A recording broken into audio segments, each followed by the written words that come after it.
bien que Houssem Aouar ait changé sa nationalité sportive il y a un certain temps, sa présence dans la liste du sélectionneur Djamel Belmadi était inattendue. Suite à cette décision, la Fédération internationale de football association, FIFA, a réagi. En raison de son manque de temps de jeu, Aouar n'a pas été convoqué lors du dernier regroupement de l'équipe d'Algérie. L'entraîneur des Verts, Belmadi, a préféré lui donner l'occasion de retrouver sa forme. Ancien international français, Aouar va honorer sa première sélection avec l'Algérie ce mois-ci. Les Fennecs joueront 2 matchs, l'un contre l'Ouganda dans le cadre des éliminatoires de la CAN 2023, et un autre amical contre la Tunisie.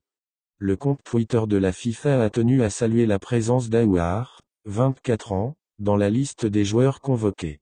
L'instance fédérale a écrit: Houssem Aouar rejoint pour la première fois la liste de Djamel Belmadi avec l'équipe nationale algérienne drapeau de l'Algérie. C'est un renfort de poids pour les Fennecs qui vont concourir pour le titre de la Coupe d'Afrique des Nations et se qualifier pour la Coupe du Monde FIFA 2026.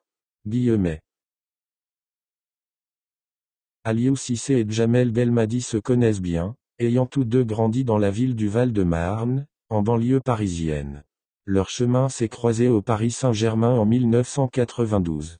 Quelques années plus tard, les voilà tous les deux sélectionneurs, Cissé à la tête du Sénégal et Belmadi à la tête de l'Algérie.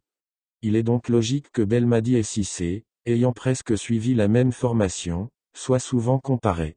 De plus, ils dirigent respectivement 2 des meilleures équipes nationales africaines, voire les 2 meilleures. Cela suscite naturellement des analyses et des parallèles entre leurs approches et leurs succès. En écartant Edouard Mendy, le gardien de but de Chelsea, du prochain rassemblement de l'équipe sénégalaise, Cissé a clairement démontré que le temps de jeu et le niveau de performance sont des critères essentiels pour être convoqué en sélection, même pour un joueur cadre. Ce choix courageux de Cissé a été salué par les observateurs. En revanche, l'approche de Belmadi a été critiquée, car il a maintenu certains joueurs cadres comme Remboli, Essa Mendy et notamment Adlen Bedioura, même lorsqu'il était en méforme. Cette différence de stratégie dans la gestion des cadres a été soulignée par les observateurs.